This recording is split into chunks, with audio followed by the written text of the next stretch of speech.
일본 여행을 가면 이상하게 느껴지는 순간이 있습니다. 사람은 많은데 도시는 조용합니다. 전철 안에서도 큰 소리가 잘 들리지 않고 복잡한 거리에서도 어딘가 질서가 느껴집니다. 일본은 오래전부터 자연재해가 많은 나라였습니다. 지진, 태풍, 화산, 혼자 살아남기 어려운 환경 속에서 사람들은 함께 움직이는 법을 배워야 했습니다. 특히 벼농사는 개인이 아니라 공동체의 협력이 필요했습니다. 물을 나누고 시기를 맞추고 함께 일해야 했습니다.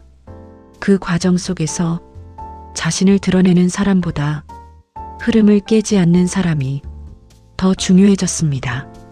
왜일까요? 일본 사회에는 오래전부터 중요하게 여겨온 가치가 있었습니다. 화, 일본어로 와입니다. 화합할 화. 하지만 이 화는 단순히 사이좋게 지내자는 뜻이 아닙니다.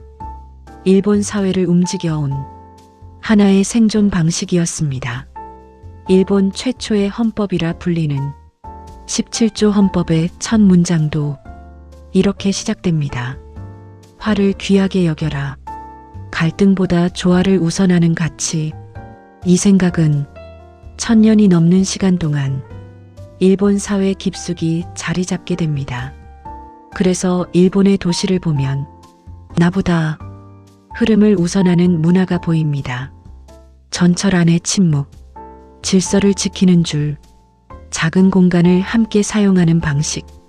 이 모든 것은 단순한 예절이 아니라 서로 충돌하지 않기 위한 오랜 사회적 합의였습니다.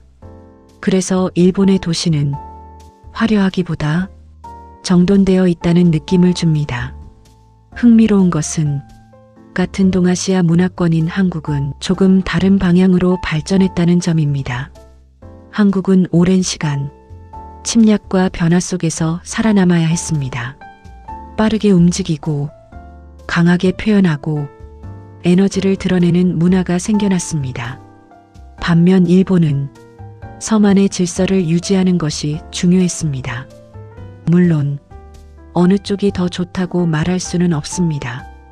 질서는 안정감을 주지만 때로는 답답함을 만들고 자유와 에너지는 창의성을 만들지만 충돌도 함께 가져옵니다.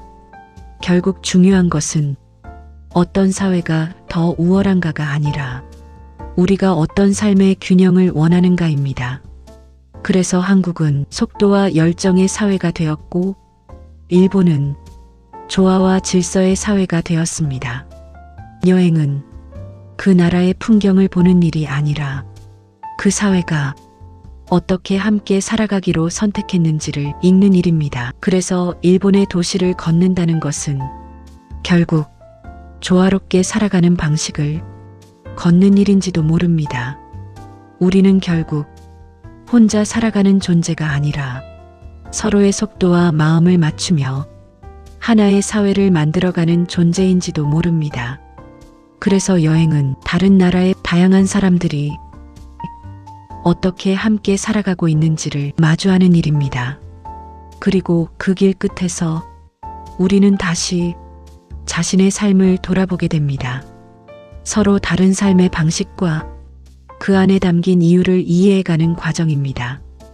왜 어떤 나라는 조화를 중요하게 여겼는지, 왜 어떤 사회는 속도와 열정을 선택하게 되었는지, 그 다름의 이유를 알아갈수록 우리는 세상을 조금 더 넓게 바라보게 됩니다.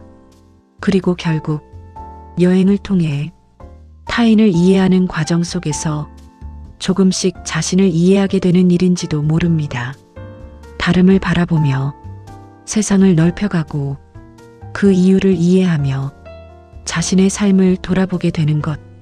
그래서 여행은 어딘가를 떠나는 일이 아니라 익숙했던 자신을 조금씩 다시 만나가는 과정이 아닌가 생각합니다. 오늘도 느낌표 하나, 여행으로 배우는 인문학이었습니다.